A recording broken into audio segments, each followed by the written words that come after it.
नमस्कार दोस्तों, जय Hind. Preparation of judicial channel पर आपका स्वागत है। यह भारतीय संविधान की सीरीज है। इसके अंतर्गत यह मूल अधिकार चल रहा है। मूल अधिकार से संबंधित सभी इंपॉर्टेंट इसके आपको थर्ड सेशन में मिल जाएगा। या भारतीय संविधान के मूल अधिकार का थर्ड सेशन चल रहा है। थर्ड सेशन का यह 8वां वीडियो है। यह क्वेश्चन, इस वीडियो थोड़ा लंबा हो जाएगा। इसमें आपको टोटल क्वेश्चन 55 कवर कराया जाएगा। इसमें क्वेश्चन नंबर 173 से 228 तक कवर कराया जाएगा। ओके, इससे पहले आपको 7 वीडियो मूल अधिकार पर बन चुका है। ओके, तो इस क्वेश्चन को, इस सेशन को शुरू किया जाता है क्वेश्चन नंबर 173 से। ओके, निम्न में से किस वाद में यह निर्धारित किया गया था कि अनुच्छेद 14, 19 और 21 पारस्परिक रूप से अलग नहीं है और सभी का संयुक्त उद्देश्य औचित्य और युक्तियुक्तता है? कौन से बाद में बताया गया था? ओके, ऑप्शन नंबर ए रामस्वरूप बनाम दिल्ली प्रशासन, ऑप्शन बी जगन्नाथ बनाम भारत संघ, ऑप्शन सी गोलकनाथ बनाम पंजाब राज्य तथा ऑप्शन डी मेनका गांधी बनाम भारत संघ। ओके, इसका सही आंसर ऑप्शन नंबर डी यानी मेनका गांधी बनाम भारत संघ के बाद में सर्वोच्च न्यायालय ने निर्धारित किया था कि अनुच्छेद 14, 19 और 21 पारस्परिक रूप से अलग नहीं है और सभी का संयुक्त उद्देश्य औचित्य और युक्तियुक्तता है। ओके, चलिए इसका व्याख्या देख लेते हैं। मेनका गांधी बनाम भारत संघ के मामले में उच्चतम न्यायालय ने गोपालन के बाद में दिए गए निर्णय को उलट दिया और यह भी निर्धारित किया कि अनुच्छेद 21 के अधीन पारित विधि की वैधता की जांच न केवल अनुच्छेद 19(5) के अधीन अपितु अनुच्छेद 14 के अधीन भी किया जा सकता है। दैहिक स्वतंत्रता सुनिश्चित करने के लिए पारित विधि को केवल अनुच्छेद 21 के अधीन विहित शर्तों का ही नहीं वरन अनुच्छेद 19 तथा 14 के अधीन युक्तियुक्तता की कसौटी का भी पालन करना चाहिए। विधि की युक्तियुक्तता अनुच्छेद 14 का मूल आधार है, अतः यह तीनों अनुच्छेद पारस्परिक रूप से अलग अलग नहीं है और सभी का संयुक्त उद्देश्य औचित्य और युक्तियुक्त है। Okay, next question. अनुच्छेद 21 के अंतर्गत विधि द्वारा स्थापित प्रक्रिया शब्द से अभिप्रेत है। ओके, यानी अनुच्छेद 21 में जो बताया गया है विधि द्वारा स्थापित प्रक्रिया, उस शब्द का क्या अभिप्रेत है? ऑप्शन नंबर ए क्या अभिप्रेत है? तो विधि की सम्यक विधि प्रक्रिया का अवश्य अनुसरण करना चाहिए। ऑप्शन बी कि सक्षम पदाधिकारी द्वारा जारी अथवा क्रियान्वयन की गई प्रविधि, ऑप्शन सी सम्यक विधि प्रक्रिया के समान हो तथा ऑप्शन डी एक विधि जो हेतु न्याय पूर्ण और युक्तियुक्त हो। ओके, तो इसका सही आंसर है ऑप्शन नंबर डी यानी अनुच्छेद 21 के संदर्भ में जो बातें बताई गई है विधि द्वारा स्थापित प्रक्रिया, उस शब्द का सही अभिप्रेत है एक विधि जो हेतु न्यायपूर्ण और उसका युक्तियुक्त हो। ओके, यह बिहार PCSJ 2009 में पूछा जा चुका है। ओके, चलिए नेक्स्ट क्वेश्चन 175। कौन सा वाद मृत्यु के अधिकार के संवैधानिकता से संबंधित? Okay, option number A Menaka Gandhi बनाम भारत संघ, ऑप्शन बी ज्ञान कौर बनाम पंजाब राज्य, ऑप्शन सी AK गोपालन बनाम भारत संघ तथा ऑप्शन डी खड़ग सिंह बनाम उत्तर प्रदेश राज्य। ओके, इसका सही आंसर हो जाता है ऑप्शन नंबर बी यानी मृत्यु के अधिकार के संवैधानिकता से संबंधित कौन से वाद प्रमुख है? तो ज्ञान कौर बनाम पंजाब राज्य। ओके, इसका व्याख्या देख लेते हैं। सर्वोच्च न्यायालय ने ज्ञान कौर बनाम पंजाब राज्य के मामले में पीरथिनाथम बनाम भारत संघ के मामले में दिए गए अपने पूर्व निर्णय को उलटते हुए यह भी निर्धारित किया कि अनुच्छेद 21 द्वारा प्रदत्त जीवन के अधिकार में आत्महत्या करने का अधिकार सम्मिलित नहीं है, अतः आत्महत्या करना यानी मृत्यु का अधिकार असंवैधानिक है तथा भारतीय संहिता के अंतर्गत एक अपराध है। Okay, next question, question number 176। निम्नलिखित में से कौन सा भारतीय संविधान के अनुच्छेद 21 में सम्मिलित नहीं है? ओके, यानी नीचे जो 4 अधिकार बताए गए हैं इनमें से वो कौन सा अधिकार है जो अनुच्छेद 21 में सम्मिलित नहीं है? ओके, ऑप्शन नंबर ए मृत्यु का अधिकार, ऑप्शन बी जीवन का अधिकार, ऑप्शन सी जीविका का अधिकार तथा ऑप्शन डी सम्मान का अधिकार। तो इसका सही आंसर ऑप्शन नंबर ए यानी मृत्यु का अधिकार अनुच्छेद 21 के अंतर्गत सम्मिलित नहीं है, जबकि जीवन का अधिकार सम्मिलित है, जीविका का अधिकार और सम्मान का अधिकार भी सम्मिलित है। Okay, next question, question number 177। अनुच्छेद 21 के अंतर्गत जीवन के अधिकार में मरने का अधिकार शामिल नहीं है। उच्चतम न्यायालय ने यह निर्णय निम्न वाद में दिया, यानी जीवन के अधिकार में मरने का अधिकार सम्मिलित नहीं है। यह अनुच्छेद 21 के संदर्भ में उच्चतम न्यायालय ने कौन से वादे में बताया था? ओके, ऑप्शन नंबर ए महाराष्ट्र राज्य बनाम मारुति श्रीपति दुब्बल, और उसके बाद ऑप्शन बी पीरथिनाथम बनाम भारत संघ, ऑप्शन सी ज्ञान कौर बनाम पंजाब राज्य तथा ऑप्शन डी उपरोक्त सभी। तो इसका सही आंसर है 177 का ऑप्शन नंबर सी, यानी ज्ञान कौर बनाम पंजाब राज्य के मामले में उच्चतम न्यायालय ने यह बताया था कि जीवन के अधिकार में मरने का अधिकार शामिल नहीं है। Okay, next question, Aruna Shanbaug बनाम भारत संघ AIR 2011 सुप्रीम कोर्ट के मामले में सर्वोच्च न्यायालय ने किस प्रकार की यूथेनेसिया इच्छा मृत्यु की मंजूरी दी। यानी अरुणा शानबाग बनाम भारत संघ के मामले जो 2011 का है, इसमें सुप्रीम कोर्ट ने यूथेनेसिया की मंजूरी दी। तो कैसी यूथेनेसिया की मंजूरी दी? Option number A active euthanasia, option number B passive euthanasia, option number C voluntary euthanasia तथा option number D non voluntary euthanasia. तो इसका सही आंसर है ऑप्शन नंबर बी, यानी पैसिव यूथेनेसिया को अरुणा शानबाग बनाम भारत संघ के मामले में जो 2001 में था, 11 में सुप्रीम कोर्ट का मामला है, इसमें सुप्रीम कोर्ट ने क्या किया, यूथेनेसिया की मंजूरी दी। तो कैसे यूथेनेसिया? तो पैसिव यूथेनेसिया की मंजूरी दी। चलिए इसका व्याख्या देख लेते हैं। एक क्वेश्चन आपको उत्तराखंड फीस सिविल जज में आपको 2011 में पूछ चुका है। ओके, नेक्स्ट इसका व्याख्या देख लेते हैं। उच्चतम न्यायालय द्वारा उक्त वाद यानी अरुणा शानबाग बनाम भारत संघ के मामले में इच्छा मृत्यु को दो भागों में पैसिव एवं एक्टिव यूथेनेसिया में बांटते हुए पैसिव यूथेनेसिया को मंजूरी दी।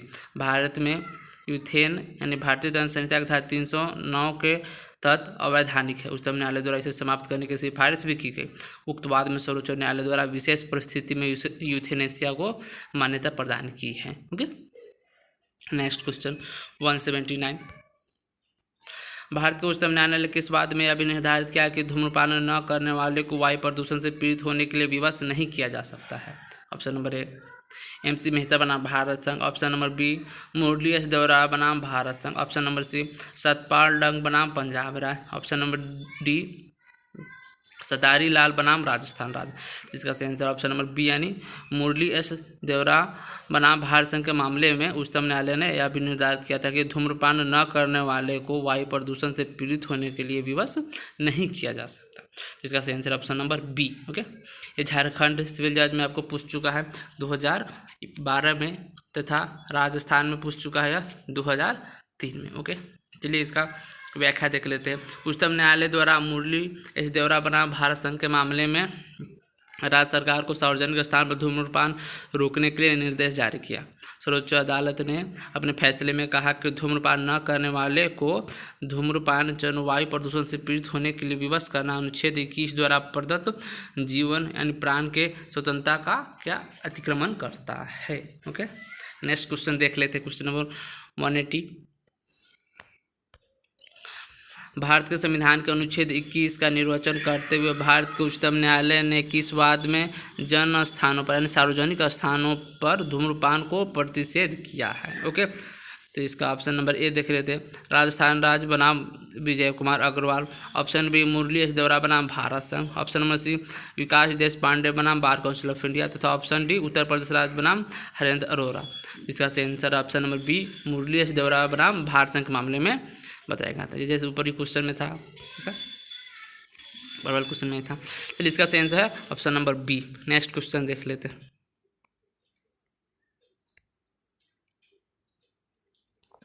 लोक स्थान पर धूम्रपान करना संविधान के निम्नलिखित अनुच्छेद में से किसका उल्लंघन है। ओके, सार्वजनिक स्थान पर धूम्रपान करना भारतीय संविधान के कौन सा अनुच्छेद का उल्लंघन है? ऑप्शन नंबर ए अनुच्छेद 14, ऑप्शन बी अनुच्छेद 20, ऑप्शन सी अनुच्छेद 21 तथा ऑप्शन डी अनुच्छेद 25। राजस्थान सिविल जज में पूछ चुका है आपको 2011 में। तो इसका सही आंसर है अब अभी ऊपर के बाद में बताया गया था मुरली एस देवरा।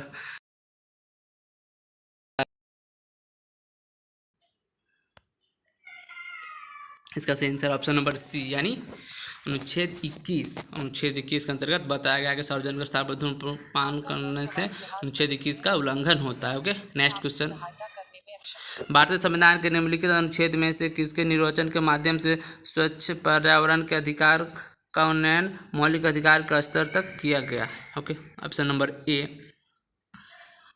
अनुच्छेद 48 के ए, ऑप्शन बी अनुच्छेद 51 के ए का जी, ऑप्शन सी अनुच्छेद 21 तथा ऑप्शन डी अनुच्छेद 32। 182 का सही आंसर ऑप्शन नंबर सी, यानी इसका सही आंसर है ऑप्शन नंबर सी। ओके, यह क्वेश्चन आपको MP APU में पूछ चुका है 2009 में। चलिए इसका व्याख्या देख लेते हैं। भारतीय न्यायालय द्वारा बहुतायतवादों में स्वेच्छा पर्यावरण को अनुच्छेद 21 के तहत मौलिक अधिकार घोषित किया है। गंगा प्रदूषणवाद या तथा श्री राम गैस लीकेजवाद तथा क्षेत्रीय प्रदूषण मुक्ति संघर्ष समिति बनाम उत्तर प्रदेश राज्य आदिवाद में यह भी निर्धारित किया गया है कि पर्यावरण का अधिकार का कौन सा अधिकार के अंतर्गत माना है, तो अनुच्छेद 21 के अंतर्गत यह मौलिक अधिकार घोषित किया गया है, स्वच्छ पर्यावरण। ओके, नेक्स्ट क्वेश्चन 183, निम्नलिखित में से कौन सा वाद विदेशी यात्रा के अधिकार से संबंधित है? ओके, विदेश में यात्रा करने के अधिकार से संबंधित। Okay, option number A Kharak Singh बनाम उत्तर प्रदेश राज्य, option number B R Rajagopal बनाम तमिलनाडु राज्य, option number C Satwant Singh बनाम सहायक पासपोर्ट अधिकारी नई Delhi, option number D Olga Tellis बनाम मुंबई को म्यूनसिपल कॉरपोरेशन। तो इसका सही आंसर है 183 का ऑप्शन नंबर सी, यानी सतवंत सिंह बनाम सहायक पासपोर्ट अधिकारी नई दिल्ली के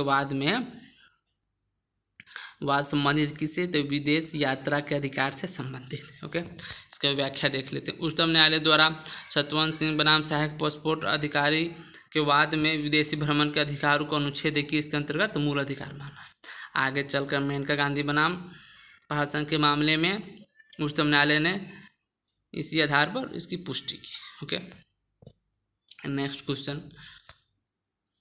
सूची 1 को सूची 2 से सम्मिलित करना है, सूची के नीचे दिए गए कोड की सहायता से सही उत्तर को सेलेक्ट करना है। तो चलिए देखते हैं सूची 1 से सूची 2 का, सूची 1 और सूची 2 को देख लेते हैं। आश्रय का अधिकार कौन से बाद में बताया गया था, एकांतता का अधिकार कौन से बाद में बताया गया था, शिक्षा का अधिकार और स्वास्थ्य एवं चिकित्सा का अधिकार। तो इसको मिला लेते हैं, कौन से केस में कौन से बताया गया है। तो चमेली सिंह बनाम उत्तर प्रदेश के राज्य के मामले में आश्रय के अधिकार को बताया गया था। ओके, तथा आर राजगोपाल बनाम तमिलनाडु राज्य के मामले में एकांतता के अधिकार को बताया गया था। ओके, तथा मोहिनी जैन बनाम कर्नाटक राज्य के मामले में बताया गया था, आपको शिक्षा के अधिकार से संबंधित बताया गया था। मोहिनी जैन बनाम कर्नाटक राज्य हो गया। ओके, तथा परमानंद कटारा बनाम भारत संघ के मामले में स्वास्थ्य एवं चिकित्सक सहायता प्राप्त करने के अधिकार को मूल अधिकार बताया था। ओके, इसे को यदि मिलाया जाए तो हो गया ए का 1 हो गया, बी का 2, सी का 4 एंड डी का 2 हो गया। ओके, इसका सही आंसर हो गया ऑप्शन नंबर सी। चलिए, इसका सही answer option number C. Okay, इसका व्याख्या देख लेते हैं। सर्वोच्च न्यायालय द्वारा चमेली सिंह बनाम उत्तर प्रदेश राज्य के बाद में आश्रय के अधिकार को और आर राजगोपाल बनाम तमिलनाडु के राज्य के बाद में एकांतता के अधिकार को, ओके, तथा मोहिनी जैन बनाम कर्नाटक राज्य के मामले में शिक्षा के अधिकार को, तथा परमानंद कटारा बनाम भारत संघ के मामले में स्वास्थ्य एवं चिकित्सक सहायता प्राप्त करने के अधिकार को मूल अधिकार के श्रेणी में सम्मिलित कर दिया गया है। ओके, नेक्स्ट क्वेश्चन देख लेते, क्वेश्चन नंबर 185, निम्नलिखित में से किस निर्णय में अभी निर्धारित किया गया कि दूरभाष यानी टेलीफोन टेप रिकॉर्ड करना, यानी टेलीफोन से जो बात होती है उसको रिकॉर्ड करना एकांतता के अधिकार का उल्लंघन है। कौन से केस में यह बताया गया था? Option number A people's union for civil liberty बनाम भारत संघ, ऑप्शन नंबर बी महाराष्ट्र राज्य बनाम Murli Deora, option number C Govind बनाम मध्य प्रदेश राज्य, ऑप्शन डी मिस्टर एक्स बनाम अस्पताल जेड। इसका सही आंसर है ऑप्शन नंबर ए, यानी people's union for civil liberty बनाम भारत संघ के मामले में सुप्रीम कोर्ट द्वारा यानी सर्वोच्च न्यायालय द्वारा यह भी निर्धारित किया गया था कि दूरभाष यानी टेलीफोन पर जो बातचीत होती है तो उसका बात का यदि टेप रिकॉर्डर किया जाता है तो उसका क्या होता है, उससे एकांतता का अधिकार का उल्लंघन होता है। ओके, चलिए इसका व्याख्या देख लेते हैं। राजस्थान में से पूछ चुका है 2011 में, सभी क्वेश्चन इंपॉर्टेंट बताया जा रहा है। व्याख्या देख लेते हैं इसको। People's union for civil liberty बनाम भारत संघ के मामले में भारतीय दूरभाष अधिनियम 1858 के धारा 5 की वैधानिकता को चुनौती दी गई थी। न्यायालय द्वारा द्विभाष टेप रिकॉर्ड करने को अनुच्छेद 19(1) का तथा अनुच्छेद 21 का उल्लंघन माना गया। ओके, नेक्स्ट क्वेश्चन,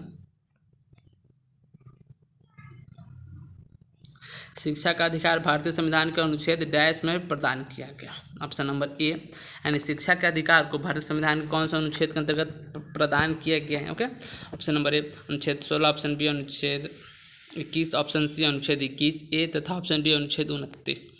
186 इसका सही आंसर ऑप्शन नंबर सी यानी अनुच्छेद 21 के कैपिटल ए के अंतर्गत शिक्षा के अधिकार को प्रदान किया गया। अनुच्छेद 21 कैपिटल ए में ओके शिक्षा के अधिकार को अनुच्छेद 21 कैपिटल ए के अंतर्गत शिक्षा के अधिकार को मूल अधिकार बना दिया गया। इसे 86वां संविधान संशोधन अधिनियम 2000 द्वारा स्थापित किया गया था। ओके इसके अंतर्गत इसमें बताया गया है कि 6 वर्ष की आयु से 14 वर्ष की आयु तक के सभी बच्चों के लिए निःशुल्क और अनिवार्य शिक्षा उपलब्ध कराएगा। यह राज्य का दायित्व है। ओके ने इसका व्याख्या देख लेते हैं।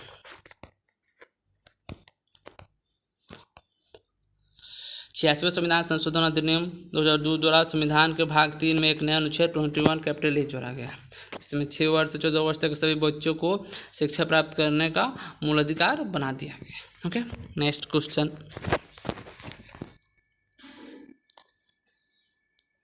शिक्षा के अधिकार का उपबंध करने वाला अनुच्छेद 21 कैपिटल ए को संविधान में अंतर्भुक्त किया गया, यानी संविधान में कब जोड़ा गया। ऑप्शन नंबर ए 86वां संविधान संशोधन अधिनियम 2002 द्वारा, ऑप्शन बी 91वां संविधान संशोधन 2003 द्वारा, ऑप्शन डी 52वां संविधान संशोधन अधिनियम 2003 द्वारा तथा ऑप्शन डी 84वां संविधान संशोधन 2001 द्वारा।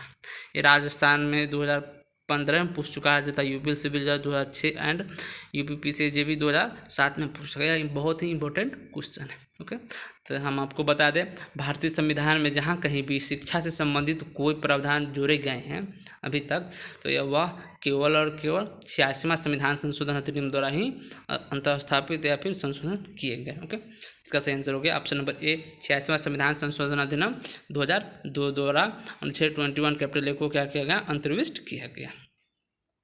नेक्स्ट क्वेश्चन देख लेते हैं, शिक्षा का अधिकार मूल अधिकार के रूप में प्रदान किया गया। ऑप्शन नंबर ए 86वें संविधान संशोधन द्वारा, ऑप्शन बी 42वें संविधान संशोधन द्वारा, ऑप्शन सी 50वें संविधान संशोधन द्वारा तथा ऑप्शन डी 84वें संविधान संशोधन द्वारा। इसका 188 का सही आंसर ऑप्शन नंबर ए यानी 86वें संविधान संशोधन अधिनियम द्वारा शिक्षा के अधिकार को मूल अधिकार प्रदान किया गया। ओके यूपी ने भी पूछ चुका 2002-2003 में यह क्रम से पूछा जा रहा है।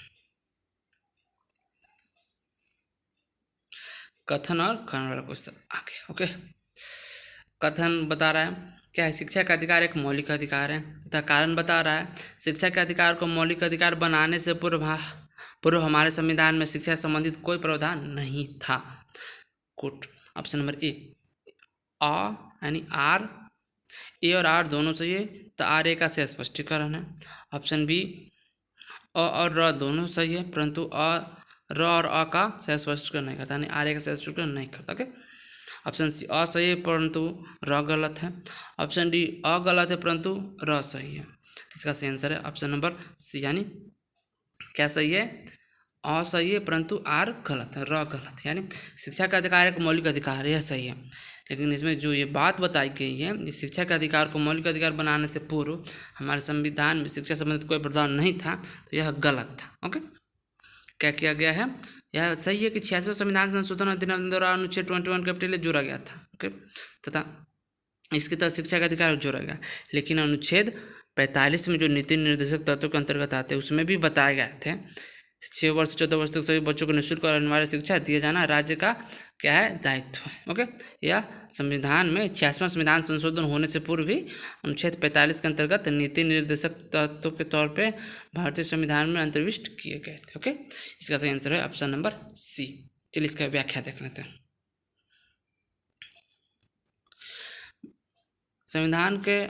भारतीय संविधान के 86वें संविधान संशोधन अधिनियम 2002 द्वारा संविधान के भाग 3 में एक नया अनुच्छेद 21 कैपिटल ए जोड़ा गया, जिससे 6 वर्ष से 14 वर्ष तक की आयु के सभी बच्चों के निःशुल्क एवं अनिवार्य शिक्षा को मौलिक अधिकार बना दिया गया है। शिक्षा को मौलिक अधिकार के रूप में सम्मिलित किए जाने से पूर्व भी भारतीय संविधान के भाग 4 के नीति निर्देशक सिद्धांत के अंतर्गत अनुच्छेद 45 में 6 वर्ष से 14 वर्ष के सभी बच्चों को निःशुल्क और अनिवार्य शिक्षा दिए जाने का प्रावधान अंतर्भुक्त था। अतः स्पष्ट है कि संविधान प्रश्न का कथन असही है परंतु कारण यानी र गलत है। ओके चलिए नेक्स्ट क्वेश्चन देखते हैं। क्वेश्चन नंबर 190, अभी हाल ही में उच्चतम न्यायालय ने निःशुल्क विधि सहायता के अधिकार के क्षेत्र को काफ़ी विस्तृत किया है। राज्य को यह निर्देशित करते हुए कि देश में प्रशिक्षित वकीलों को तैयार करे एवं यह केवल तभी संभव है जबकि देश में अवश्य और संचरण अच्छे शिक्षक एवं कर्मचारी युक्त विधि विद्यालय की पर्याप्त संख्या हो। निम्नलिखित में से किस बात में यह निर्णय दिया गया था? ऑप्शन नंबर ए सुनील गुप्ता बनाम मध्य प्रदेश के राज्य के मामले में बताए गए थे, या फिर ऑप्शन बी महाराष्ट्र राज्य बनाम मुन्ना भाई प्रगाजी वासी के मामले में बताए गए थे, ऑप्शन सी MH हॉस्कॉट बनाम महाराष्ट्र राज्य में बताए गए थे, या फिर शीला बरसे बनाम महाराष्ट्र राज्य के मामले में बाढ़ बनाम महाराष्ट्र राज्य में बताया गया था। इसका सही आंसर ऑप्शन नंबर बी यानी महाराष्ट्र राज्य बनाम मनु भाई प्राजीवासी के मामले में यह बताया गया था। ओके, यह क्वेश्चन आपको UPPCJ 1997 में पूछा जा चुका है। इसका व्याख्या देख लेते हैं। महाराष्ट्र राज्य बनाम मनुभाई प्रगजीवासी के मामले में उच्चतम न्यायालय ने निःशुल्क विधि सहायता के अधिकार क्षेत्र को विस्तृत किया, जिसमें न्यायालय ने कहा कि निःशुल्क विधि सहायता प्रदान करने के लिए प्रशिक्षित अधिवक्ताओं की आवश्यकता होती है और यह तभी संभव है जब विधिक शिक्षा के लिए अच्छे कॉलेज हो जिनमें अच्छे अध्यापक हो, पुस्तकालय आदि भी हो। अनुच्छेद 39 कैपिटल A के में क्या है, राज्य को निर्देश देता है कि वह सभी को समान न्याय और निःशुल्क विधि सहायता प्रदान करने की व्यवस्था कराए। इसका अर्थ है विधि के अनुसार न्याय, इसके लिए उपरोक्त व्यवस्थाओं का होना नितांत यानी अत्यावश्यकता है। ओके, नेक्स्ट क्वेश्चन 191 बलात्कार पीड़ित के सहायतार्थ उच्चतम न्यायालय ने हाल ही में के बाद में कुछ महत्वपूर्ण दिशा निर्देश निर्धारित किए। निम्नलिखित कौन सी बात को यह इंगित करता है? ऑप्शन नंबर ए Delhi democratic working women forum बनाम भारत संघ, option number B Suman Gupta बनाम जम्मू एवं कश्मीर राज्य, ऑप्शन सी मिथु बनाम पंजाब राज्य, ऑप्शन डी टी सरिता बनाम टी वेंकट सुबह। जिसका सही आंसर है ऑप्शन नंबर ए यानी Delhi domestic women working women forum बनाम भारत संघ के मामले में उच्चतम न्यायालय ने यह बताया कि बलात्कार पीड़ित के सहायतार्थ हाल ही में एक महत्वपूर्ण बात है। इस केस में यह केस इससे संबंधित है। चलिए इसकी व्याख्या देख लेते हैं।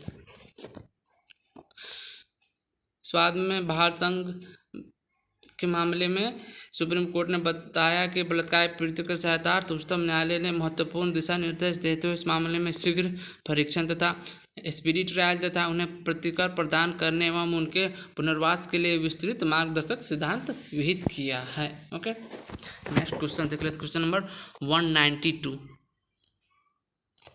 भारत के उच्चतम न्यायालय ने यह निर्धारित किया है कि कर्मी महिलाओं का यौन उत्पीड़न लैंगिक समता एवं प्राण और दैहिक स्वतंत्रता के अधिकारों के अतिक्रमण की कोटि में आता है। जिस वाद में सर्वोच्च न्यायालय ने यह निर्धारित किया है वह था, मान किस वाद में निर्धारित किया था? ऑप्शन नंबर ए नीलवती बोहरा बनाम स्टेट ऑफ उड़ीसा, तथा ऑप्शन बी हो गया आपको हुसनारा खातून बनाम बिहार राज्य, ऑप्शन बी विशाखा बनाम state of Rajasthan, option D Shrimati ज्ञान कौर बनाम पंजाब राज्य। इसका सही आंसर है ऑप्शन नंबर सी यानी विशाखा बनाम राजस्थान राज्य के मामले में सुप्रीम कोर्ट द्वारा उपरोक्त बातें बताई गई थी। चलिए इसका व्याख्या देख लेते हैं। विशाखा बनाम स्टेट ऑफ राजस्थान के मामले में सर्वोच्च न्यायालय ने निर्धारित किया कि कर्मी महिलाओं का यौन उत्पीड़न लैंगिक समता एवं प्राण के दैहिक स्वतंत्रता के अधिकारों के अतिक्रमण की कोटि में आता है। न्यायालय ने श्रमजीवी महिलाओं के प्रति कार्यस्थल में होने वाले यौन उत्पीड़न को रोकने के लिए जब तक कि इस प्रयोजनार्थ विधान नहीं बन जाता विस्तृत मार्गदर्शक सिद्धांत विहित किया है। जबकि नीलवती बोहरा के मामले में सर्वोच्च न्यायालय ने निर्धारित किया था कि पुलिस अभिरक्षा में मूल अधिकारों का राज्य या उसके सेवकों द्वारा उल्लंघन होने पर राज्य को भी ऐसे नागरिकों को प्रतिकर देना होगा तथा हुसनारा खातून का वाद निःशुल्क विधिक सहायता से संबंधित है। ओके, चलिए नेक्स्ट क्वेश्चन देखते हैं। निम्नलिखित किस बात में उच्चतम न्यायालय द्वारा अनुच्छेद 377 भारतीय दंड संहिता के है NIPC के संबंध में विवेचकों के सहमति जन्य लैंगिक कृत्यों को संविधान का उल्लंघनकारी माना है? ओके, ऑप्शन नंबर ए देख लेते इसको। Manu Sharma versus NCT Delhi, option B PUCL बनाम NCT Delhi. Option C Naz foundation बनाम दिल्ली सरकार। Option D AIDS control society बनाम दिल्ली सरकार। ओके, तो इसका व्याख्या के अंतर्गत देख लेते हैं। नाजा फाउंडेशन बनाम भारत संघ के मामला अनुच्छेद 377 के संवैधानिकता की जांच के लिए एक जनहित याचिका दायर की गई थी। न्यायालय द्वारा अनुच्छेद 21 तथा अनुच्छेद 14, 15 का उल्लंघन माना गया है। यह क्वेश्चन आपको MPA सिविल जज 2010 में पूछ चुका है। ओके, इससे संबंधित कुछ हाल फिलहाल के केस थे जिसमें IPC की धारा 377 तथा संबंधित कुछ धाराओं को संवैधानिकता का चुनौती दिए गए थे। तो IPC की धारा 377 किससे संबंधित है? तो IPC की धारा 377 संबंधित है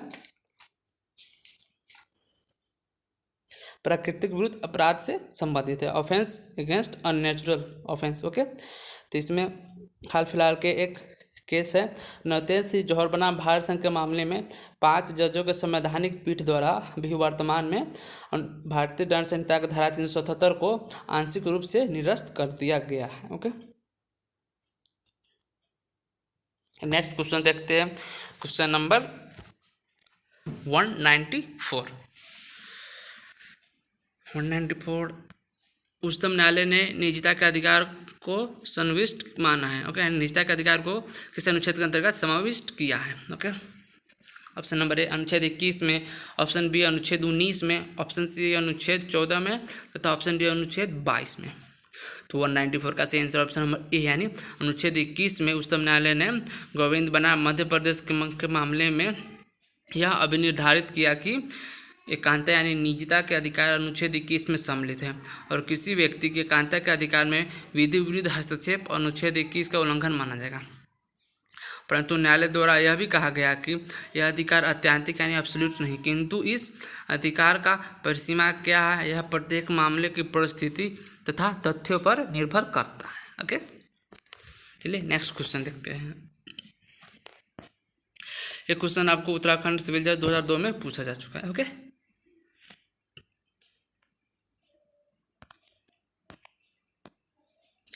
लता सिंह बनाम उत्तर प्रदेश राज्य के मामले में कौन सी बातें बताई गई? तो ऑप्शन नंबर ए विदेश जाने के अधिकार से, ऑप्शन बी शिक्षा के अधिकार से, ऑप्शन नंबर सी आश्रय के अधिकार से तथा ऑप्शन डी विवाह के अधिकार से। इसका सही आंसर ऑप्शन नंबर डी यानी विवाह के अधिकार से संबंधित है लता सिंह बनाम उत्तर प्रदेश का वाद। इसका व्याख्या देख लेते हैं। लता सिंह बनाम उत्तर प्रदेश के वाद जो 2006 का है, इस वाद में विवाह के संबंधित अधिकार से बताया गया था। इस वाद में उच्चतम न्यायालय ने वयस्क बालक और बालिकाओं को स्वेच्छा से अंतर्जातीय विवाह का अधिकार दिया। उच्चतम न्यायालय ने कहा कि अनुच्छेद 21 के अंतर्गत प्रदत्त उसके व्यक्तिगत स्वतंत्रता का अधिकार है जिसका कोई उल्लंघन नहीं कर सकता है। Okay, next question. भारत के संविधान के अनुच्छेद 21 में डॉक्टर की सहायता का अधिकार सम्मिलित। ओके, निम्नलिखित में से किस वाद में निर्णय दिया गया? Option number A Charles Sobhraj बनाम superintendent of central jail. Option number B MH Hoskot बनाम महाराष्ट्र, जो शॉर्ट में हॉस्कॉट लिखा हुआ है। ओके, हॉस्कॉट बनाम Maharashtra. Option number C Sunil Batra बनाम दिल्ली प्रशासन। Option number D Parmanand Katara बनाम भारत संघ। तो इसका सही आंसर ऑप्शन नंबर डी यानी परमानंद कटारा बनाम भारत संघ के मामले में यह निर्धारित किया गया है कि भारतीय संविधान के अनुच्छेद 21 में डॉक्टर की सहायता का अधिकार भी सम्मिलित है।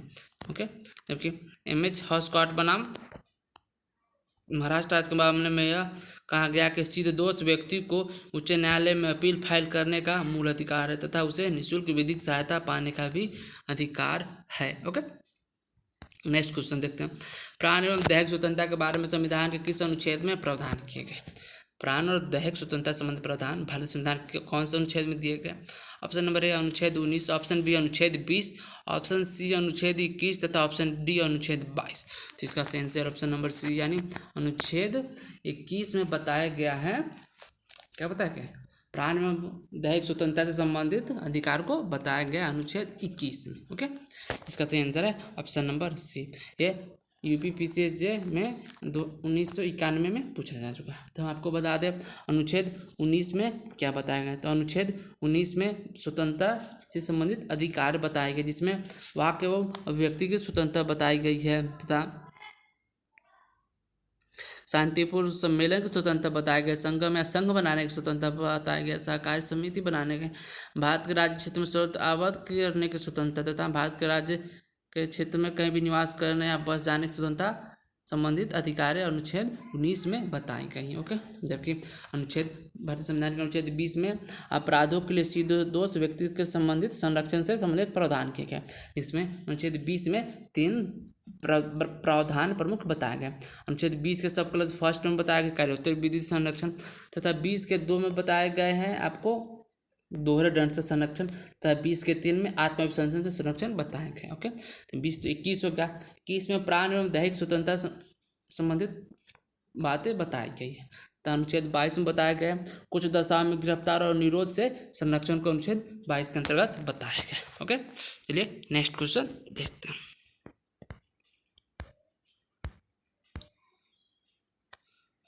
अनुच्छेद 21 के अंतर्गत किस शब्द का प्रयोग किया गया है? ओके, अनुच्छेद 21 के अंतर्गत कौन सा शब्द का प्रयोग किया गया? ऑप्शन नंबर ए नागरिक, ऑप्शन बी व्यक्ति, ऑप्शन नंबर सी राष्ट्रीय व्यक्ति, ऑप्शन नंबर डी उपरोक्त सभी। तो 198 का सही आंसर है ऑप्शन नंबर बी यानी व्यक्ति शब्द का प्रयोग किया गया है अनुच्छेद 21 के संदर्भ में। ओके, इसका सही आंसर है ऑप्शन नंबर बी।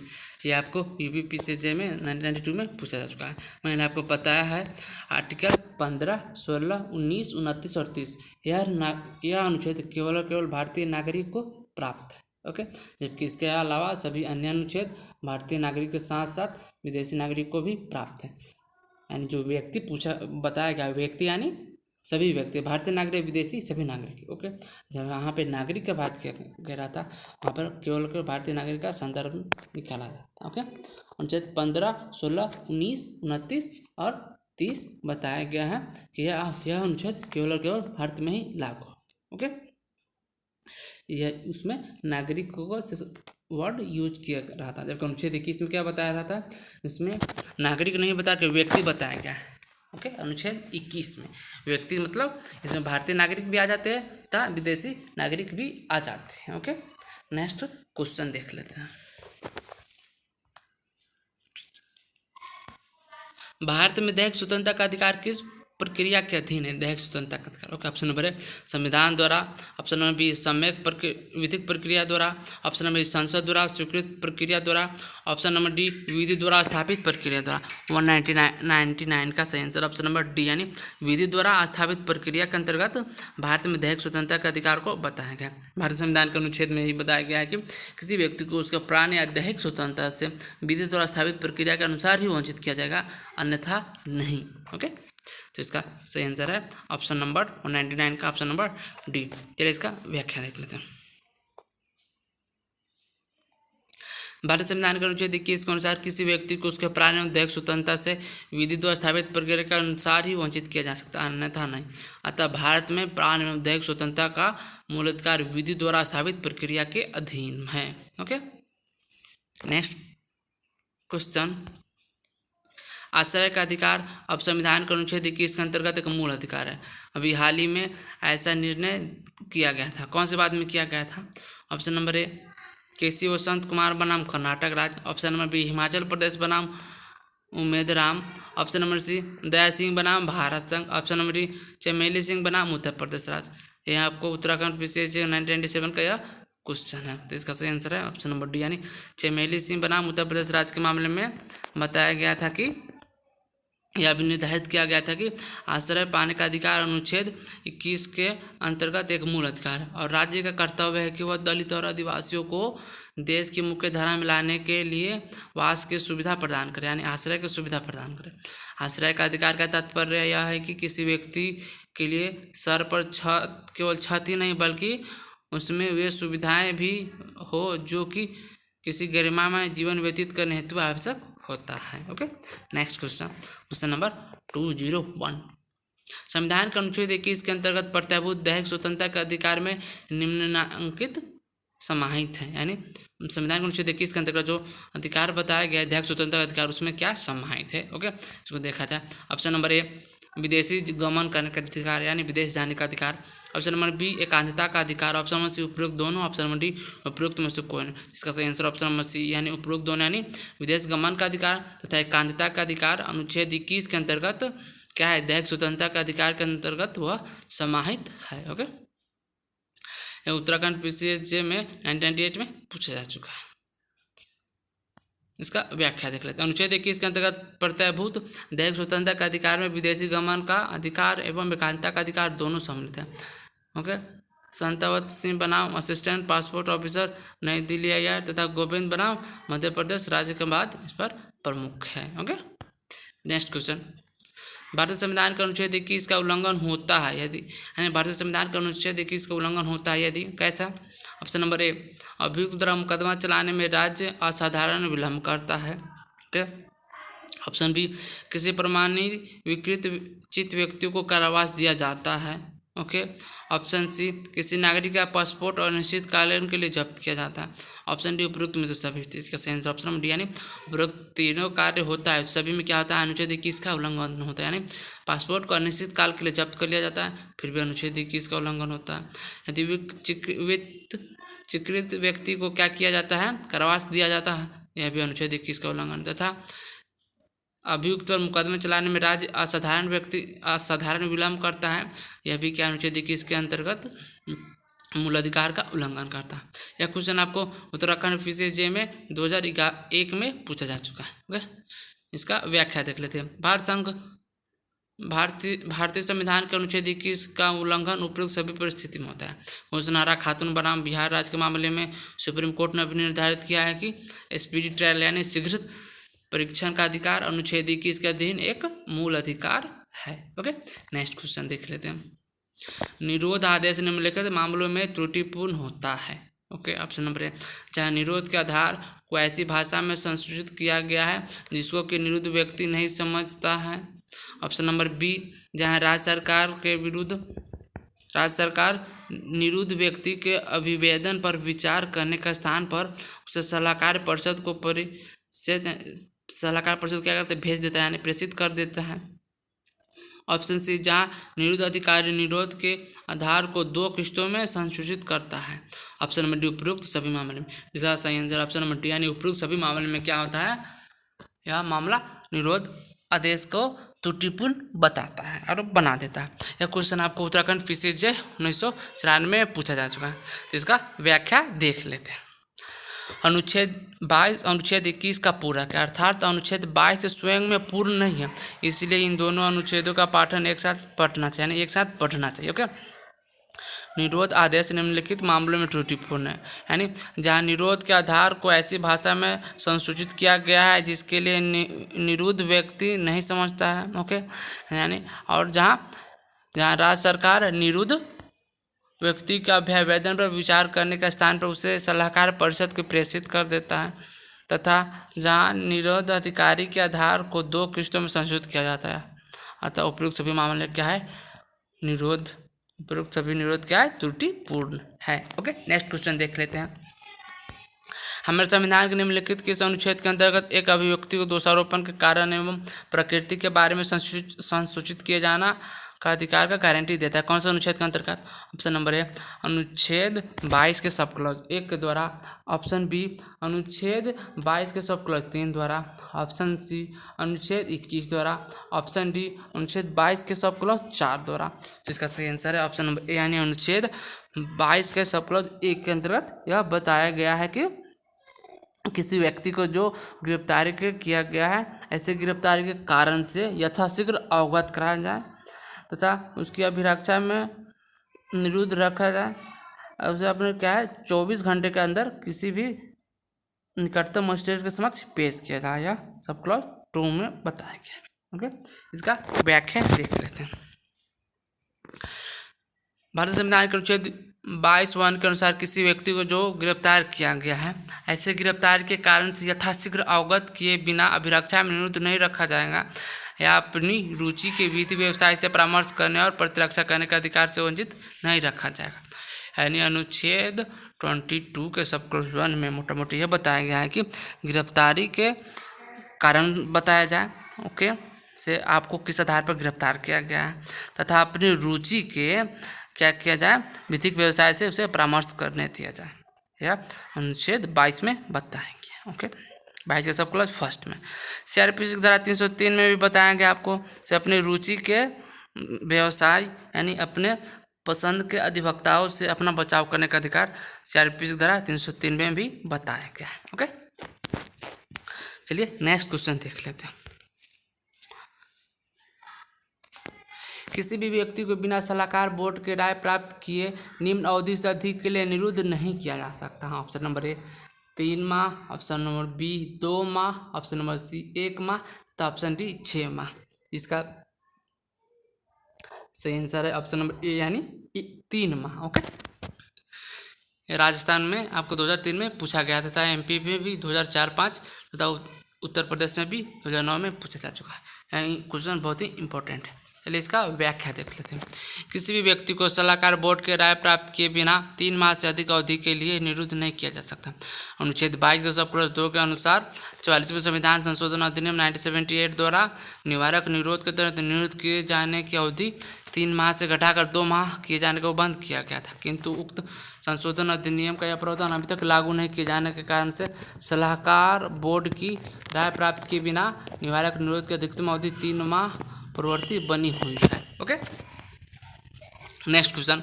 निवारक निरोध कानून के अंतर्गत निरुद्ध व्यक्ति को निम्नलिखित अधिकार प्राप्त है। ओके, यानी निवारक निरोध कानून के तहत यदि किसी व्यक्ति को गिरफ्तार किया जाता है तो उसे क्या कौन कौन से अधिकार प्राप्त है। ऑप्शन नंबर ए निरोध के आधार जानने का, ऑप्शन नंबर बी अपने विधि विरुद्ध साक्ष्यों के प्रति परीक्षा का अधिकार तथा ऑप्शन सी निरोध अधिकार के प्रति परीक्षा का अधिकार। ओके, तथा ऑप्शन नंबर डी उपयुक्त सभी का अधिकार। इसका सही आंसर है ऑप्शन नंबर ए यानी निवारक निरोध व्यक्ति के तहत किसी व्यक्ति को गिरफ्तार किया गया तो उसको कौन सा अधिकार प्राप्त है, निरोध का आधार जानने का, यानी उसको किस आधार पर गिरफ्तार या फिर उसे किस आधार पर निरोध किया गया। ओके, इसका व्याख्या देख लेते हैं। भारत संविधान के अनुच्छेद 22 के 4 से 7 के अंतर्गत निवारक निरोध कानून के अंतर्गत निरुद्ध किए गए व्यक्ति के निम्नलिखित संरक्षण प्रदान किए, यानी निवारक निरोध के तहत किसी व्यक्ति को गिरफ्तार किया गया है तो उसे निम्नलिखित अधिकार प्रदान किए गए। ओके, ऑप्शन नंबर ए संरक्षण बोर्ड द्वारा पुनर्विलोकन, ऑप्शन दूसरा बताता है गिरफ्तारी के कारण जानने एवं अभ्यावेदन प्रस्तुत करने का अधिकार है तथा सलाहकार बोर्ड की प्रक्रिया का उसे अधिकार प्राप्त है।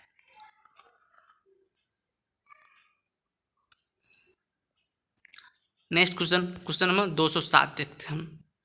निवारक निरोध संबंधी विधि पारित की जा सकती है, यानी निवारक निरोध संबंधी विधि किसके द्वारा पारित की जाती है। ओके, ऑप्शन नंबर ए संसद द्वारा अनन्य रूप से, ऑप्शन बी राज्य विधायिका द्वारा अनन्य रूप से, ऑप्शन सी संसद एवं राज्य विधायिका दोनों द्वारा, ऑप्शन डी केवल राष्ट्रपति के अध्यादेश द्वारा।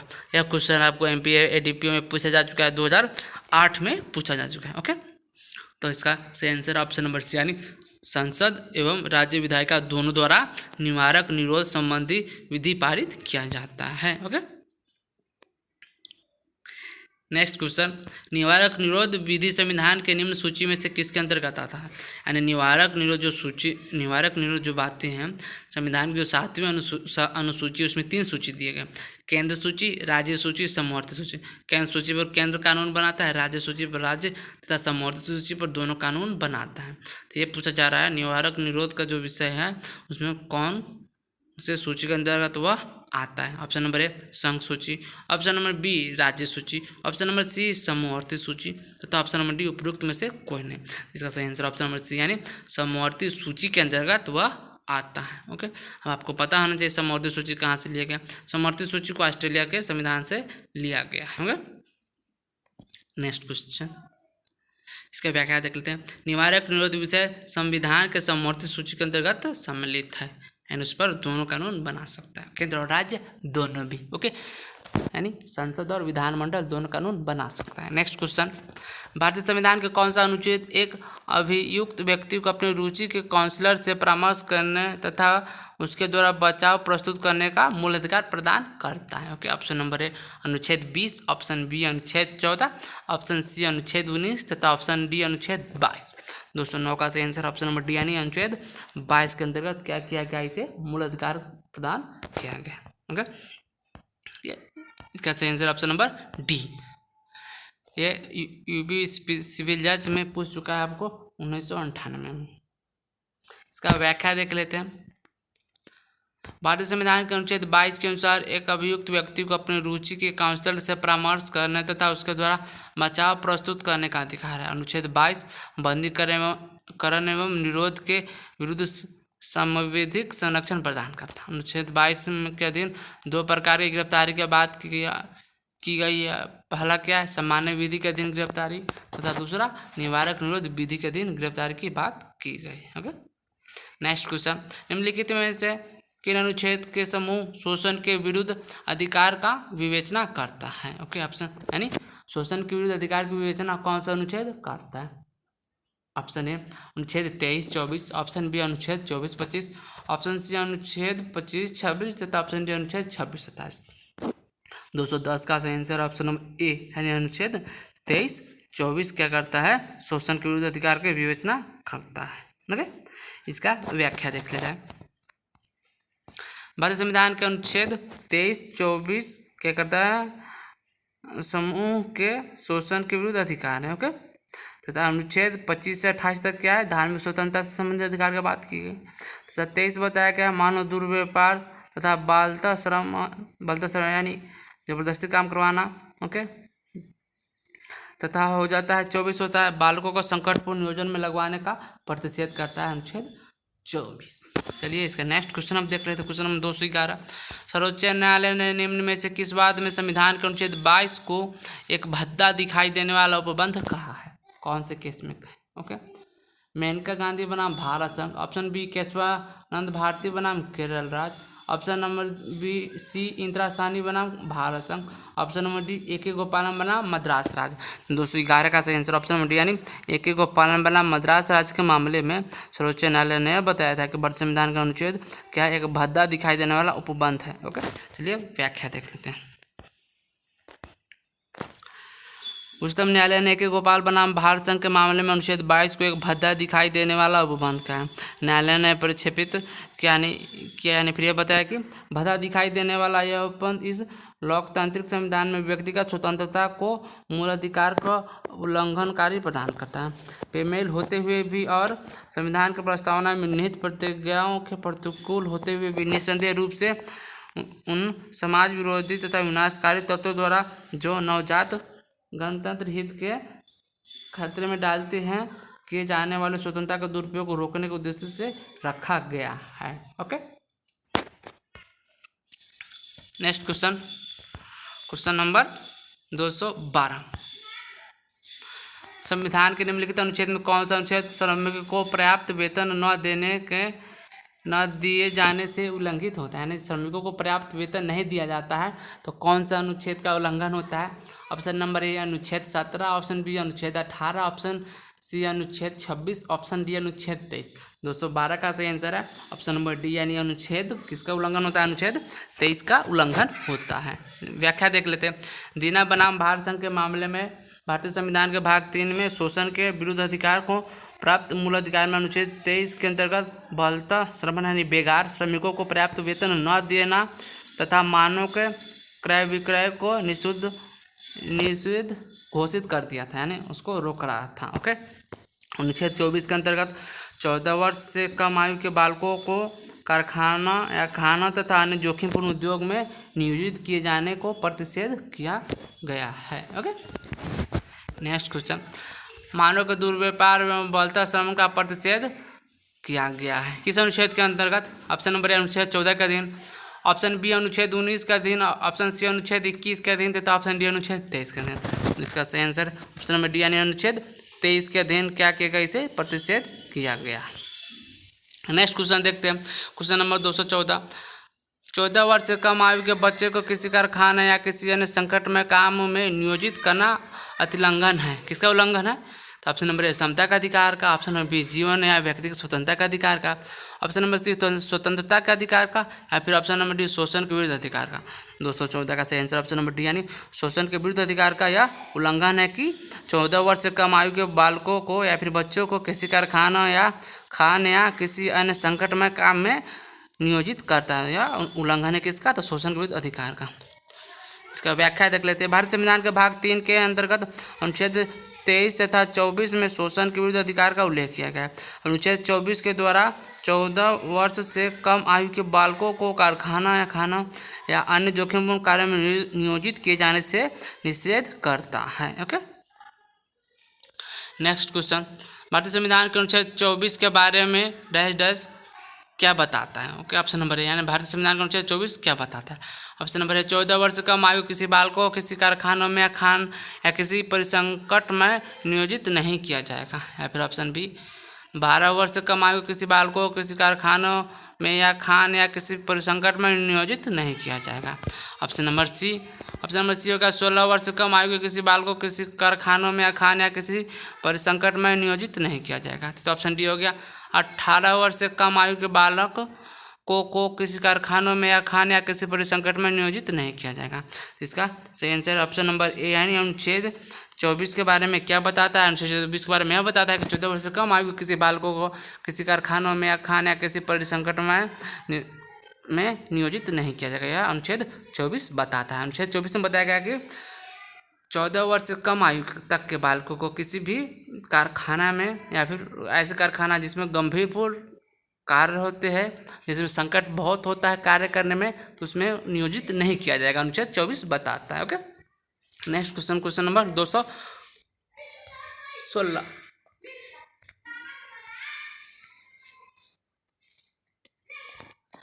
शोषण के विरुद्ध अधिकार प्रतिबंधित किया जाता है। ओके, यानी शोषण के विरुद्ध अधिकार प्रतिबंधित किया किसके तहत। ऑप्शन नंबर ए, मानव दुर्व्यापार। ऑप्शन बी, भीख मंगवाना। ऑप्शन नंबर सी, 14 वर्ष से कम आयु के बच्चे को किसी कारखाना आदि में नियोजन। ऑप्शन डी, उपयुक्त सभी। इसका सही आंसर ऑप्शन नंबर डी, यानी उपयुक्त सभी क्या है, शोषण के विरुद्ध अधिकार को प्रतिबंधित करता है। यानी मानव का दुर्व्यापार रोकना, भीख मंगवाने से रोकना, 14 वर्ष से कम आयु के बच्चों का किसी कारखाना या खाना आदि में नियोजित करना, सभी क्या है, शोषण के विरुद्ध अधिकार का प्रतिबंधित करता है। नेक्स्ट क्वेश्चन, निम्नलिखित में से किस मामले में सर्वोच्च न्यायालय ने भारतीय संविधान के अनुच्छेद 23 के अंतर्गत बाल श्रम के संबंध में विस्तृत मार्गदर्शक सिद्धांत जारी किए। ओके, ऑप्शन नंबर ए, MC मेहता बनाम तमिलनाडु राज्य। ऑप्शन नंबर बी, बंधुआ मुक्ति मोर्चा बनाम भारत संघ। ऑप्शन नंबर सी, मदन गोपाल बनाम उड़ीसा राज्य। तथा ऑप्शन डी हो गया ए एवं बी दोनों। इसका सही आंसर है ऑप्शन नंबर ए, यानी सर्वोच्च न्यायालय ने अनुच्छेद 23 के अंतर्गत बाल श्रम के संबंध में विस्तृत मार्गदर्शक सिद्धांत जारी किए थे। किस केस में जो सिद्धांत जारी किए गए थे, तो MC मेहता बनाम भारत संघ के मामले में। MC मेहता बनाम भारत संघ के मामले में उच्चतम न्यायालय ने अब निर्धारित किया कि अनुच्छेद 14 वर्ष से कम आयु के बालकों को किसी कारखाना या अन्य संकटपूर्ण कार्य में नियोजित नहीं किया जा सकता। प्रस्तुत मामले में एक सामाजिक कार्यकर्ता और अधिवक्ता श्री MC मेहता ने लोकहितवाद फाइल करके दक्षिण भारत के शिवकाशी में दिया सलाई और पटाखा बनाने वाले कारखाने में हजारों की संख्या में कार्य कर रहे बालकों के दयनीय स्थिति की और न्यायालय का ध्यान आकर्षित किया और निवेदन किया कि न्यायालय बालकों के कल्याण के लिए बनाए गए विभिन्न अधिनियमों के क्रियान्वयन के लिए सरकार को समुचित निर्देश दे। ओके, MC मेहता बनाम तमिलनाडु राज्य के मामले में बताया गया। नेक्स्ट क्वेश्चन, भारतीय संविधान के अनुच्छेद 24 किसी कारखाना या खान अथवा किसी संकटपूर्ण नियोजन में ऐसे बालकों को नियोजित करने का प्रतिषेध करता है जिनकी आयु कम है। ऑप्शन नंबर ए, 18 वर्ष से कम। ऑप्शन बी, 12 वर्ष से कम। ऑप्शन सी, 18 वर्ष। ऑप्शन बी, 12 वर्ष। ऑप्शन सी, 14 वर्ष। तथा ऑप्शन डी, 16 वर्ष। 218 का सही आंसर है ऑप्शन नंबर सी, यानी 14 वर्ष से कम आयु का जो कोई बालक है तो उसको क्या किसी खान या कारखाना में या संकटपूर्ण कार्य में नियोजित नहीं करेगा। अनुच्छेद 14 के अंतर्गत उसे क्या करता है, प्रतिबंधित किया जाता है। ओके, MP में 1993 और 2013 में पूछा जा चुका है। ओके, नेक्स्ट क्वेश्चन, निम्नलिखित स्वतंत्रताओं में कौन सी संविधान में प्रत्याभूत धर्म स्वतंत्रता में समाविष्ट नहीं है। ओके, ऑप्शन नंबर अंतःकरण की स्वतंत्रता। ऑप्शन नंबर बी, धर्म को मानने एवं आचरण की स्वतंत्रता। ऑप्शन नंबर सी, धर्म का प्रचार करने की स्वतंत्रता। ऑप्शन नंबर डी, दूसरे को धर्म परिवर्तन कराने की स्वतंत्रता। ओके, तो इसका सही आंसर है ऑप्शन नंबर डी, यानी दूसरे को धर्म परिवर्तन कराने की स्वतंत्रता क्या है, भारतीय संविधान में प्रत्यभूत है। यानी भारतीय संविधान में जो धर्म की स्वतंत्रता बताई गई है उसमें यह समाहित नहीं है कि दूसरे को धर्म परिवर्तन कराने की स्वतंत्रता उसमें समाहित नहीं है। ओके, इसका व्याख्या देख लेते हैं। रवि स्टैनली बनाम मध्य प्रदेश के मामले में जो 1997 संबंधित है, इसमें भी निर्धारित किया गया था कि संविधान में प्रत्याभूत धर्म स्वतंत्रता में दूसरों का धर्म परिवर्तन करने की स्वतंत्रता समाविष्ट नहीं है।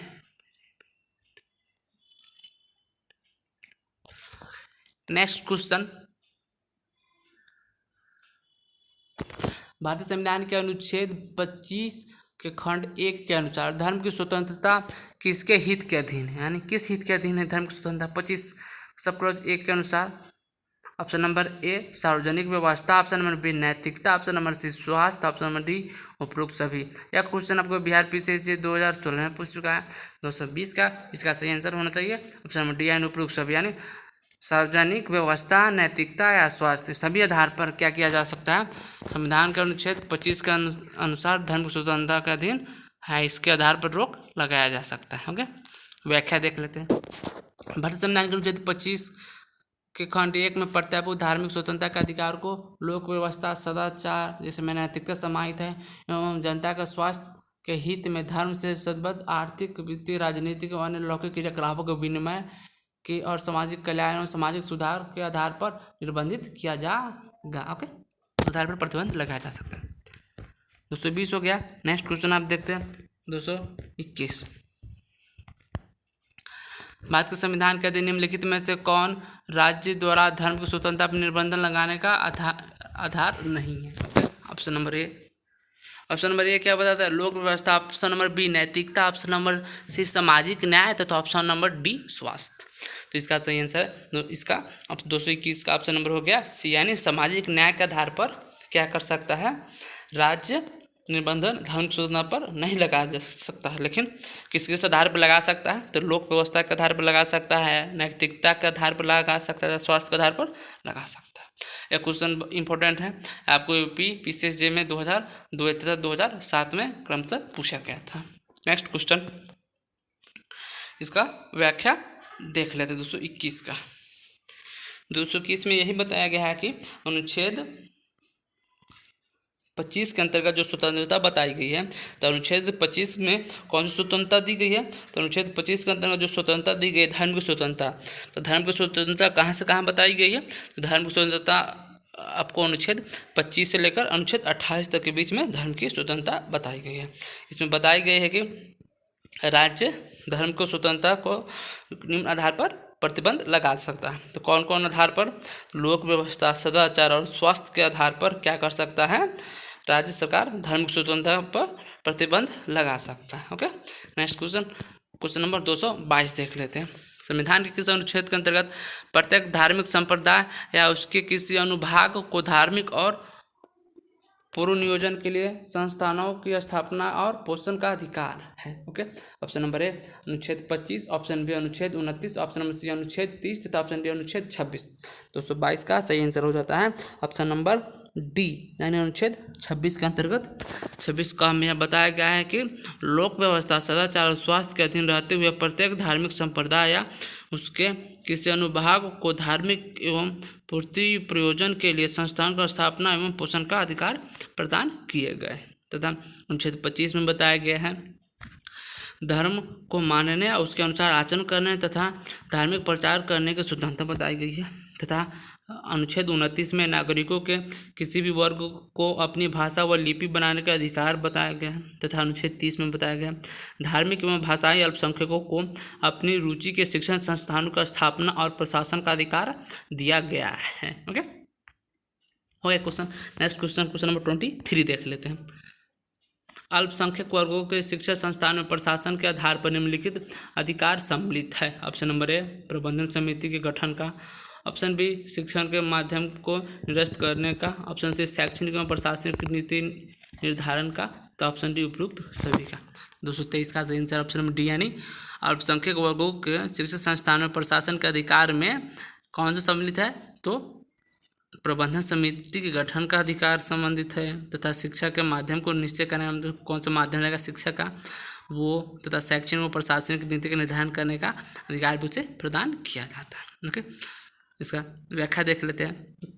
सेंट जोबियर कॉलेज अहमदाबाद बनाम गुजरात राज्य के मामले में यह विनिश्चय किया गया कि अल्पसंख्यक वर्ग के शिक्षण संस्थानों के प्रशासन के अधिकार में प्रबंधन समिति के गठन का अधिकार, शिक्षण के माध्यम को निश्चय करने का तथा शैक्षणिक एवं प्रशासनिक नीति निर्धारण करने का अधिकार सम्मिलित है। Okay, next question.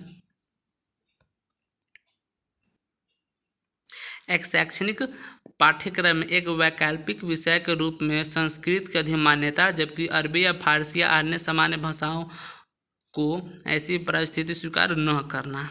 Option A धर्मनिरपेक्षता के आधारभूत सिद्धांत को प्रहरित करेगा। ऑप्शन बी निरपेक्षता के आधारभूत सिद्धांत को प्रहरित नहीं करेगा। ऑप्शन सी शक्तिवाह होगा। ऑप्शन डी उपयुक्त में से कोई नहीं। इसका सही आंसर है ऑप्शन नंबर बी, यानी धर्म की निरपेक्षता के आधारभूत सिद्धांतों को प्रहरित नहीं करता है। ओके, इसका व्याख्या देख लेते हैं। एक शैक्षणिक पाठ्यक्रम में एक वैकल्पिक विषय के रूप में संस्कृत का,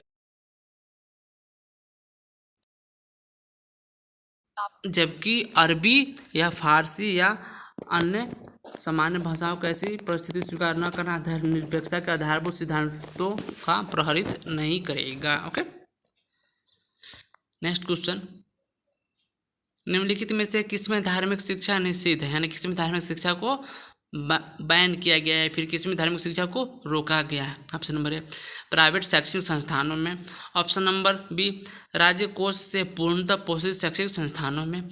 ऑप्शन नंबर सी राज्य द्वारा मान्यता प्राप्त शैक्षणिक संस्थानों में, तथा ऑप्शन सी राज्य कोष से सहायता प्राप्त करने वाले शैक्षणिक संस्थानों में। इसका सही आंसर है ऑप्शन नंबर बी, यानी राज्य कोष से पूर्णतः पोषित शैक्षणिक संस्थानों में क्या होता है, धार्मिक शिक्षा उसमें निषेध किया गया है, फिर उसमें प्रतिबंध किया गया।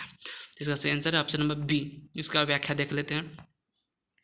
संविधान के अनुच्छेद 28 के उपबंध के अनुसार राज्य कोष से पूर्णतः पोषित शिक्षित संस्थानों में धार्मिक और शिक्षा कैसे निषेध है। अनुच्छेद 25 से 28 में धार्मिक स्वतंत्रता संबंधी बातें बताई गई है।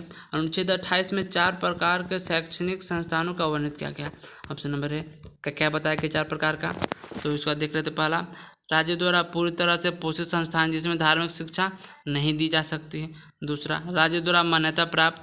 व तीसरा, राज्य निधि से सहायता पाने वाले शैक्षणिक संस्थान। इन दोनों प्रकार के संस्थानों में धार्मिक शिक्षा दी जा सकती है, लेकिन इसके लिए सहमति की आवश्यकता होगी। नेक्स्ट, राज्य प्रशासित किंतु किसी धर्मस्थ द्वारा स्थापित संस्थाएं जिसमें धार्मिक शिक्षा दी जा सकती है। ओके,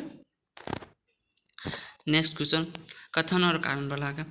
कथन क्या है, कथन देखते हैं। अल्पसंख्यक वर्गों को अपनी रुचि के शिक्षण संस्थानों का स्थापना और प्रशासन करने का अधिकार है। ओके, और उसका कारण हो गया, कथन आर हो गया आपका। इसमें देख लेते हैं। इसमें बताता है कि पंथ निरपेक्षता भारत के संविधान का आधारिक संरचना में से एक है। ओके, उपरोक्त कथनों के संदर्भ में कौन सा सही है। ऑप्शन नंबर ए और आर दोनों सही तथा आर ए का सही स्पष्टीकरण से व्याख्या है। ऑप्शन बी बता रहा है ए और आर दोनों सही परंतु आर ए का सही व्याख्या नहीं है। तो सी बता रहा है ए सही है परंतु आर गलत है। डी बता रहा है आर सही, ए गलत है परंतु आर सही है।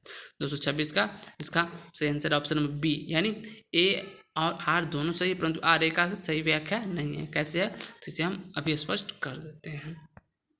भारत संविधान के अनुच्छेद 30 के अनुसार अल्पसंख्यकों वर्गों को अपनी रुचि की शिक्षण संस्थानों का स्थापना और प्रशासन करने का अधिकार है, तथा पंथ निरपेक्षता संविधान का अनुच्छेद 25 से 28 तक भारत के संविधान की आधारिक संरचना में से एक है।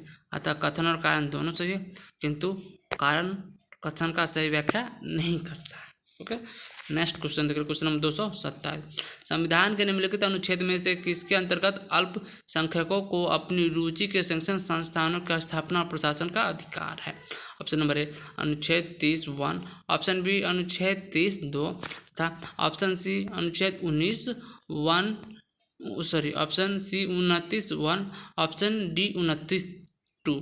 इसका सही आंसर ऑप्शन नंबर ए, यानी क्या हो गया, अनुच्छेद 30 का सब क्लॉज 1 के अंतर्गत अल्पसंख्यकों को अपनी रुचि के शिक्षित संस्थानों की स्थापना और प्रशासन का अधिकार बताया गया है भारत संविधान का अनुच्छेद 30 के सब क्लॉज 1 के अंतर्गत। ओके, तो इसका व्याख्या के अंतर्गत देख लेते हैं।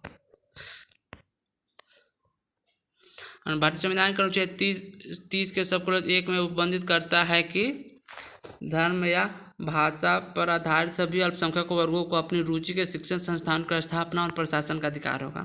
अनुच्छेद 30 के सब क्लॉज 2 के अनुसार शिक्षण संस्थानों को सहायता देने में राज्य किसी शिक्षण संस्थान के विरुद्ध इस आधार पर विभेद नहीं करेगा कि वह धर्म या भाषा पर आधारित किसी अल्पसंख्यक वर्ग के प्रबंधन में है। इसी प्रकार अनुच्छेद 29 के सब क्लॉज 1 के अनुसार भारत में निवास करने वाले किसी भी नागरिकों के किसी भी वर्ग को जिनकी अपनी विशेष भाषा, लिपि या संस्कृति है उसे बनाए रखने का अधिकार होगा। तो अनुच्छेद 29 को 2 बता रहा है।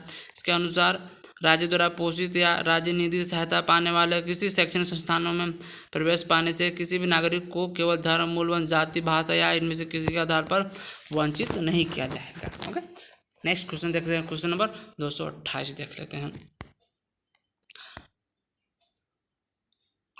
राज्य से अनुदान प्राप्त कर रहे किसी अल्पमत के शैक्षणिक संस्थान प्रवेश के मामले में निम्नलिखित कर सकती है। ऑप्शन नंबर ए, अपने समुदाय के अभ्यर्थी के लिए सभी स्थान आरक्षित कर दे। ऑप्शन बी, अपने समुदाय के अभ्यर्थी के लिए 50% स्थान आरक्षित कर दे।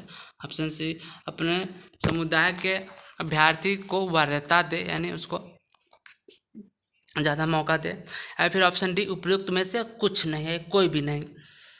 तो इसका सही आंसर है ऑप्शन नंबर बी, यानी राज्य से अनुदान प्राप्त करे कि अल्पसंख्यक के शैक्षणिक संस्थान में प्रवेश के लिए क्या कर सकती है, तो अपने समुदाय के अभ्यर्थी के लिए 50% स्थान आरक्षित कर सकती है। ओके, इसको व्याख्या देख लेते हैं। संत स्टीफन कॉलेज बनाम दिल्ली विश्वविद्यालय का मामले में उच्चतम न्यायालय ने निर्धारित किया कि न्याय राज्य से सरकारी अनुदान प्राप्त करने वाले अल्पसंख्यक शैक्षणिक संस्थानों को अपनी इच्छा से 50% के प्रवेश स्थानों को लक्षित करने का अधिकार है। Okay, thanks for watching. आपको द्वारा अपना कीमती समय साझा करने के लिए आपका बहुत बहुत शुक्रिया। यह मूल अधिकार से संबंधित इम्पोर्टेंट वीडियो था, 8वां वीडियो। इससे संबंधित कुछ और वीडियो आ जाएगा। ओके।